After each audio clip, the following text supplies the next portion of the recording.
ਆਊਜ਼ੁबिल्लाहि मिनश्शैतानिर्रजीम बिस्मिल्लाहिर्रहमानिर्रहीम। अज असी सूरा अल मोमिनून दी 72वीं आयत ते पहुँच चुके हैं, जिंदे च अल्लाह पाक ने फरमाया कि तुसीं उन्हां तो रसालत दे प्रचार उत्ते कुछ मजदूरी मंगदे हो। ये इस तरह भी नहीं है, तुहाडे पालन वाले दा बदला ही बहुत चंगा है ते वो सारियां तो वधिया रिज़्क पहुँचावन वाला है। 73वीं आयत फरमाया ते बिना शक तुसीं तां उन्हां ही दी भलाई लई उन्हां नूं सीधे रस्ते वल बुलांदे हो।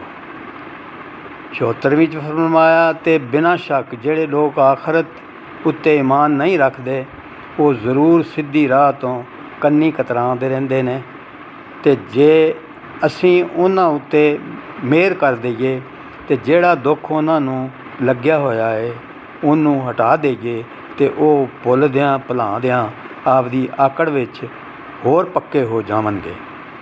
ਤੇ ਬਿਨਾਂ ਸ਼ੱਕ ਅਸਾਂ ਉਹਨਾਂ ਨੂੰ ਅਜ਼ਾਬ ਵਿੱਚ ਫੜ ਲਿਆ, ਫੇਰ ਵੀ ਉਹ ਆਪਦੇ ਪਾਲਣ ਵਾਲੇ ਦੀ ਆਜਜ਼ੀ ਉੱਤੇ ਨਾ ਚੱਲੇ ਤੇ ਨਾ ਉਹ ਉਸ ਦੇ ਸਾਹਮਣੇ ਰੋਏ ਪਿੱਟੇ।